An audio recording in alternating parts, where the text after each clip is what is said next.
Muy buenas tardes. Me sumo a los vocativos y agradecimientos que el profesor Heine ha mencionado. Es la primera vez que estoy acá, muy contenta. Yo soy directora del Centro de Estudios Europeos de la Universidad de Concepción en Chile. Tal vez sea la que vengo más del sur del mundo a esta conferencia, 500 kilómetros al sur de Santiago. Y además soy cátedra Jean Monnet de la Unión Europea. Me he dedicado por más de 20 años al estudio de Europa.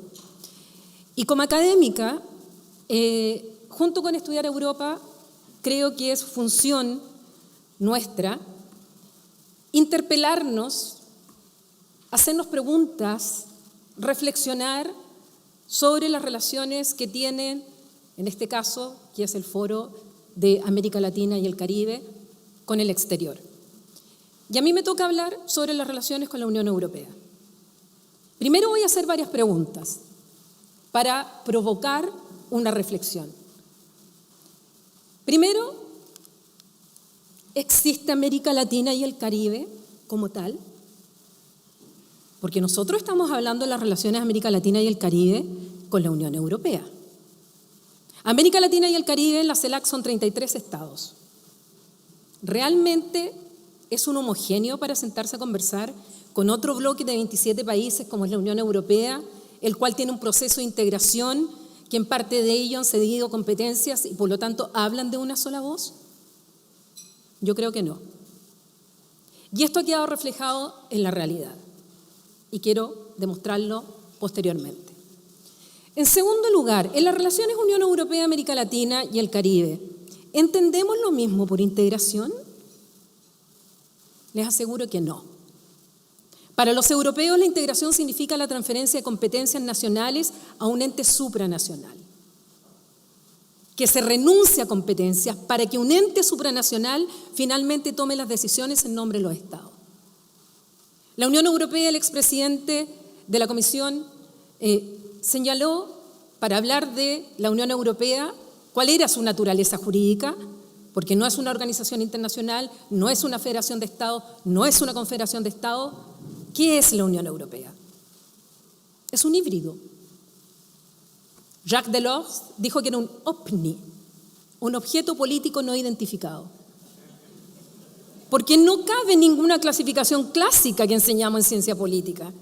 Porque por una parte tiene competencias compartidas con las instituciones de la Unión Europea, en otro caso tiene competencias cedidas y por lo tanto ya han renunciado los estados a ella y pueden hablar de una sola voz, sobre todo en materia comercial, y en otras tienen competencias nacionales que todavía no las han cedido. Eso no ocurre en América Latina y el Caribe. En la mañana estaban hablando que podríamos enumerar una serie de proyectos más o menos fracasados de integración. En ninguno de ellos, ni siquiera en el Mercosur, existe transferencia de competencias a un ente supra, por el cual las decisiones que se toman por el ente supra son aplicados como derecho directo, que sí ocurre en la Unión Europea. Y en este escenario también tenemos que hablar de otros elementos teóricos para que podamos explicar la relación. Uno es valores e intereses.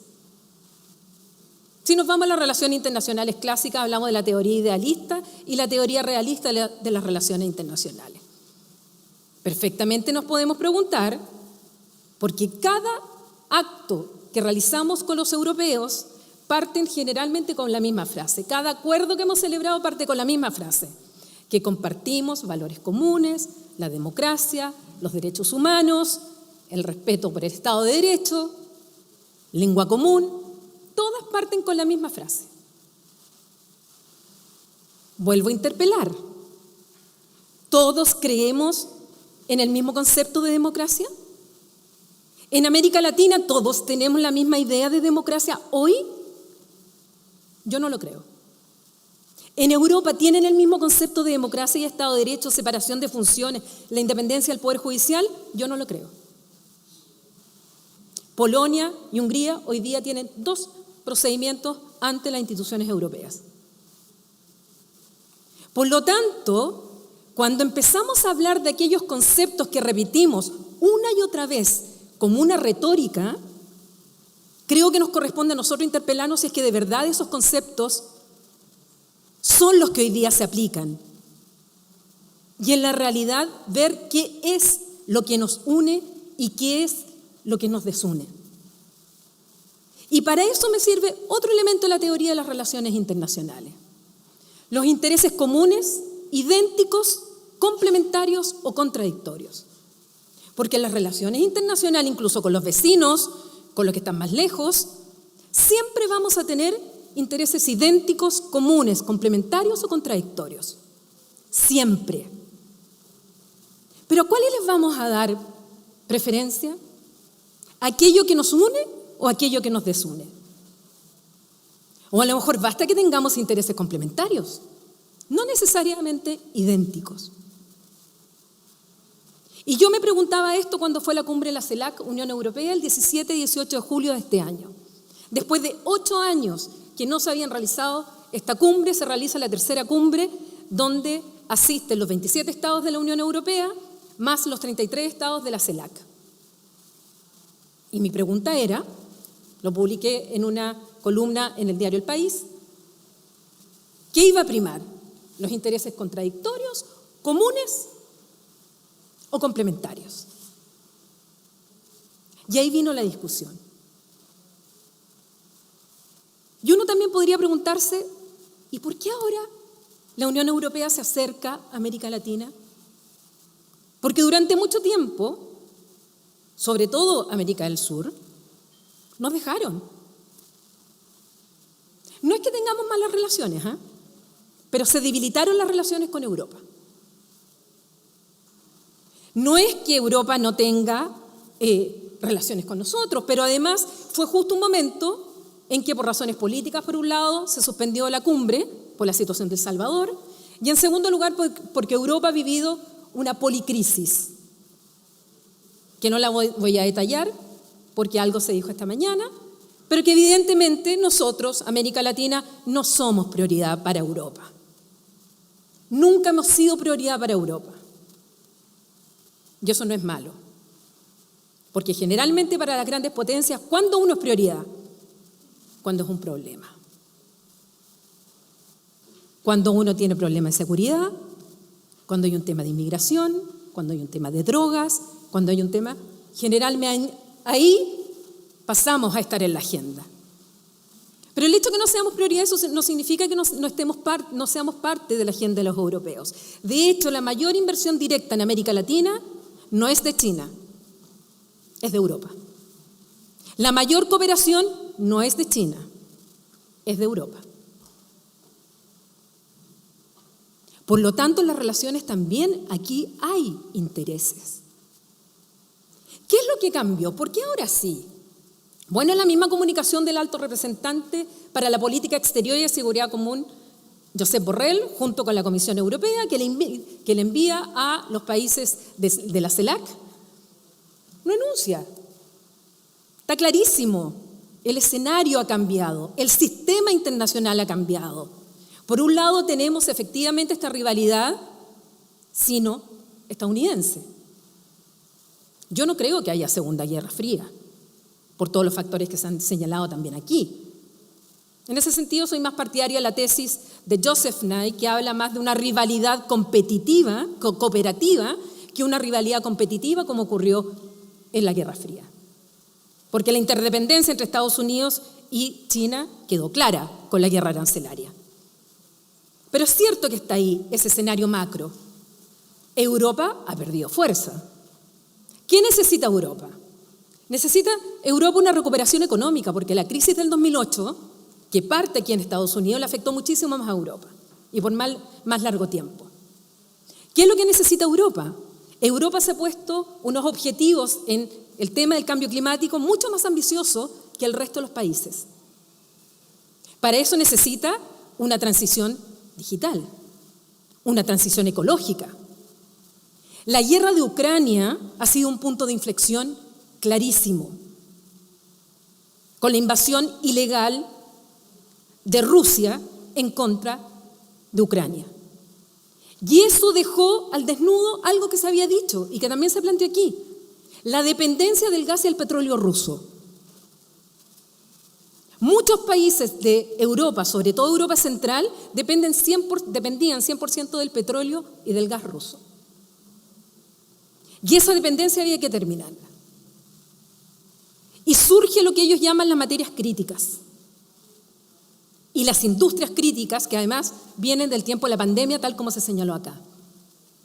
Y resulta que dentro de esta transición ecológica, materias críticas, está el litio, el hidrógeno verde, las tierras raras.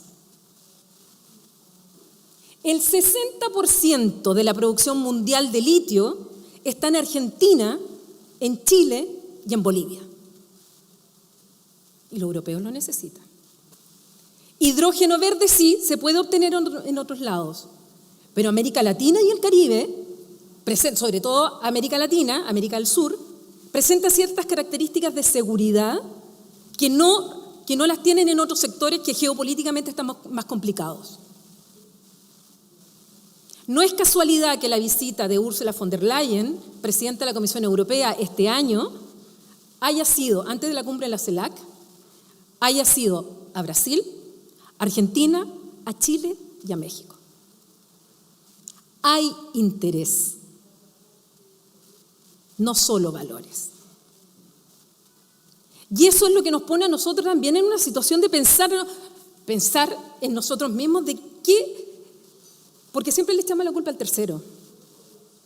¿Cómo es posible que en este caso que tenemos el 60% de la producción mundial de litio, Argentina, Chile y Bolivia no sean capaces de ponerse de acuerdo en una asociación para tener un mejor poder de negociación frente a las potencias que quieren nuestro litio? Porque lo quiere China, lo quiere Europa, lo quiere Estados Unidos, lo quiere India, lo quiere Corea del Sur. Todos quieren el litio. Y nosotros no somos ni siquiera capaces de juntarnos para tener un mejor poder de negociación. Pero a todo le ponemos el nombre de integración. En América Latina usamos el nombre de integración para todo. ¿Cuánto hay de responsabilidad América Latina de no salir de la situación en que estamos? Y hoy día tenemos una oportunidad, porque el escenario está dado para que justamente nosotros podamos sacar provecho de esta diversificación y del renovado interés que tienen las grandes potencias, no solo Europa, sino que China, India y Estados Unidos. Y cuando uno lo cortejan de distintas partes, uno debería tener la capacidad, primero, de identificar en nuestra región cuáles son los intereses comunes o complementarios. Y a veces ni siquiera somos capaces de eso. Y no le echemos la culpa al tercero. La responsabilidad está en nosotros latinoamericanos. Y vaya que nuestra población, nuestra gente, requiere de esos recursos. Porque ya quedó claro que esta nueva década perdida ha sido peor.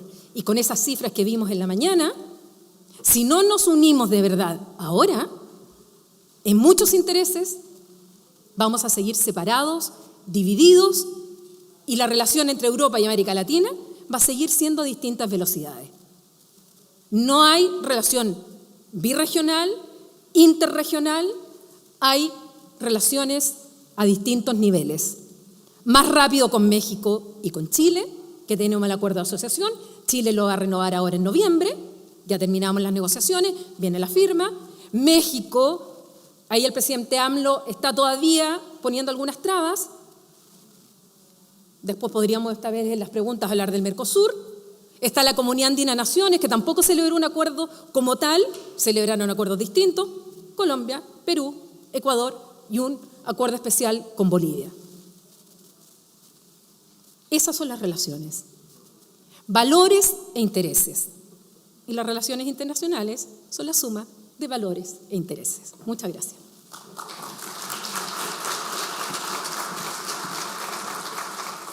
Me hubiese encantado tener una larga y amplia conversación con ustedes dos. Ha sido una fascinante exposición. No tenemos tiempo, así que quiero hacerle una pregunta a cada uno, una de muchas que tengo aquí. Comienzo con Jorge. Bien dijo el profesor Stiglitz esta mañana que el único tema de importancia en Estados Unidos en el cual hay un acuerdo entre los demócratas y los republicanos es precisamente el tema de China. Y eso no va a cambiar ni a corto plazo ni a mediado plazo.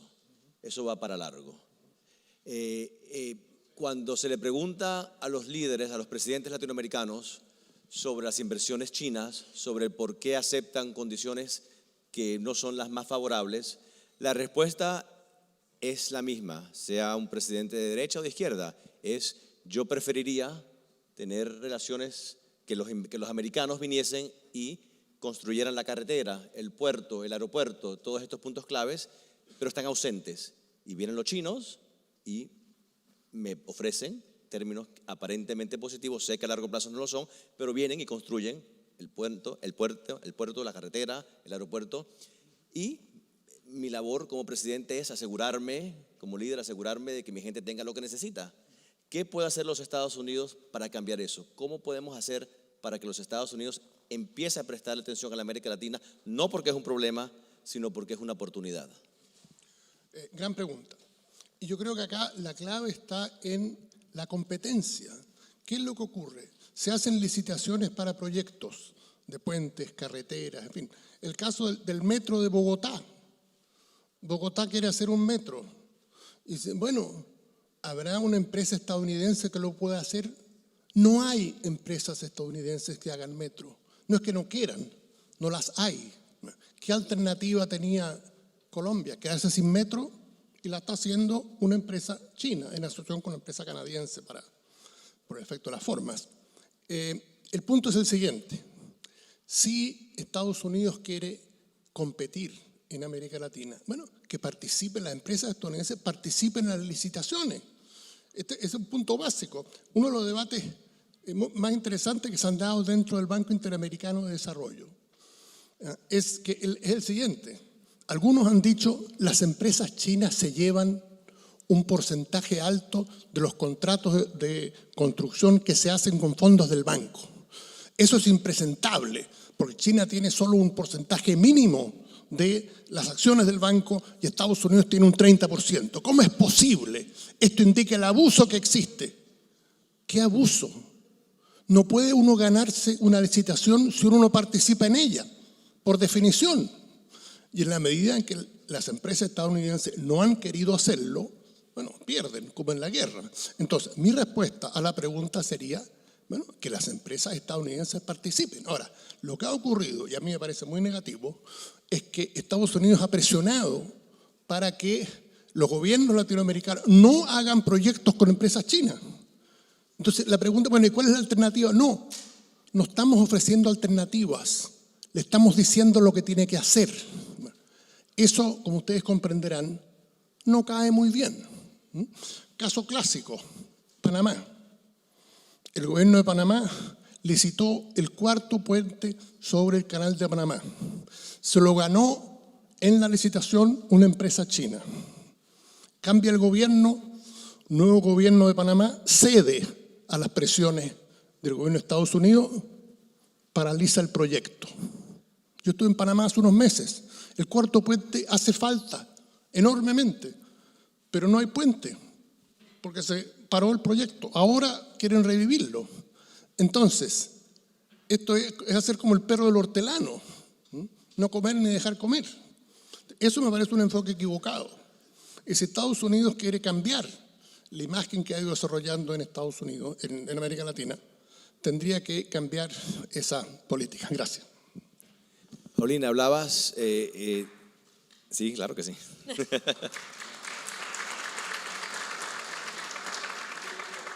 Hablabas de algo muy cierto, que es los países latinoamericanos no han demostrado tener la capacidad de unirse y poder negociar con mucha más fuerza. El caso del litio es un caso muy claro. Claro, en la Unión Europea, por ejemplo, pueden hablar con una voz. Los países latinoamericanos no tienen esa ventaja. ¿Qué consejo en concreto le darías a estos líderes latinoamericanos que no han podido unirse para poder hablar como una región para sacar más provechos para sus pueblos, específicamente? Tomando el ejemplo de Europa, la verdad es que hay que considerar que, pues es típico que al terminar mis clases de integración europea me preguntan, bueno, ¿cómo América Latina puede integrarse más? Si es que lograron los europeos hacer 28, hoy día son 27 con la salida del Reino Unido, con 24 idiomas distintos, con 2 guerras mundiales, con el enfrentamiento franco-alemán, que fueron guerras fratricidas, y hoy día, sin embargo, ha logrado avanzar. Bueno, obviamente, el objetivo político que tuvo el inicio de lo que es hoy día la integración europea, justamente fue político, porque habían perdido. Ya el mundo no era eurocéntrico.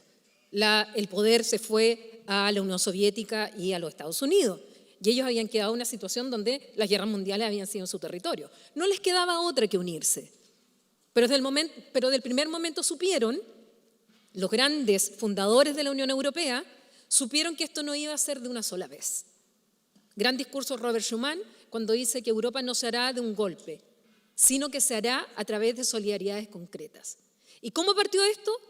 A través de la energía sectorial, el acero y el carbón, que eran justamente las fuentes de energía de aquella época, estoy hablando de los años 50. Y crearon la primera comunidad europea, la Comunidad Europea del Carbón y del Acero, con el Tratado de París del año 51. Y luego siguió esto como spillover. Esto siguió como esta teoría de la bola de nieve que fueron agregando otros temas. ¿Qué esperamos nosotros en América Latina para buscar aquel elemento, aquel interés común a toda nuestra región que sea el detonante de la voluntad política para hacerlo? Porque esto se requiere voluntad política, primero. Segundo, se requieren factores condicionantes que ayuden a esto. Es cierto que nosotros no tenemos los mismos factores que tiene Europa para poder integrarse. Por ejemplo, si ustedes ven, desde el punto de vista geográfico, Europa es muy pequeño, la gran densidad poblacional está justamente donde está Italia, Alemania, Francia y el Benelux, Bélgica, Holanda, Luxemburgo. O sea, no les quedaba otra que tener relaciones y vínculos que motiva a la integración. Además, el comercio intraeuropeo es muchísimo más que el comercio que nosotros tenemos en América Latina. Nosotros tenemos más comercio con el exterior que el comercio intralatinoamericano. Las distancias, ¿dónde están las concentraciones poblacionales? En el caso nuestro, están muy separadas. O sea, ya tenemos un estado-continente como es Brasil, pero la concentración de la población la encontramos en Río de Janeiro, la encontramos en Sao Paulo, en Buenos Aires, en Santiago de Chile, en Lima, en Bogotá, en México. En Europa está todo concentrado. Y entre medio tenemos accidentes geográficos como la Amazonia o tenemos la cordillera de los Andes. Eso también son factores que nos impiden integrarnos. Busquemos aquellos que sí nos permiten integrarnos. Y hay un factor que es súper importante, es la pobreza que tiene nuestra población, es la desigualdad que tenemos. Y eso genera todo lo que se dijo en la mañana, que evidentemente hoy día, además, con que las clases políticas tradicionales no le han dado la suficiente satisfacción a sus poblaciones, lo que está ocurriendo es que están surgiendo los populismos, tanto de derecha como de izquierda. Y yo quiero decir que populismo no es lo mismo que demagogia. El populismo es aquella concepción, ideología, estrategia o performance que estima que la sociedad está dividida entre un pueblo iluminado, virtuoso, frente a una élite corrupta. Y esta tensión provoca radicalización de las posturas, no polarización. Porque polarización existe siempre, siempre hay polos. Siempre hay polos, ya sea bipolar o multipolar. Lo que está ocurriendo hoy día en el mundo, porque no solo Europa, no solo América Latina, no es solo Estados Unidos, en el mundo, es la radicalización de las posturas. Y son las emociones manipuladas también, emociones absolutamente legítimas de la gente, de insatisfacción, de sentirse fuera del sistema político y que están encontrando en líderes, en movimientos populistas que los enfrentan, la solución. Eso es terriblemente peligroso para la democracia, para los cimientos de la democracia. Si esos no son alicientes para que encontremos una forma de pensar en común, yo no sé cuál es. Yo no sé cuál es. Si nuestros líderes, aquellos que tienen que tomar la decisión, no toman conciencia de esto, de los desafíos del cambio climático, de los desafíos de la migración, de los desafíos de las pandemias, de la desigualdad, de la pobreza, de lo atrasado que estamos digitalmente, de la falta de educación, de salud, de pensiones, ¿para qué los elegimos entonces? Creo que hay muchos motivos para unirnos, pero para eso se requiere conciencia del mundo que estamos viviendo y de las amenazas que se nos vienen. Muchísimas gracias y muchos motivos. Y también muchos motivos para agradecerles por esta extraordinaria exposición. Me hubiese encantado preguntarles todas las preguntas que tenía, pero no tenemos tiempo, así que continuemos con el siguiente panel. Pero muchísimas gracias de nuevo. Gracias a todos.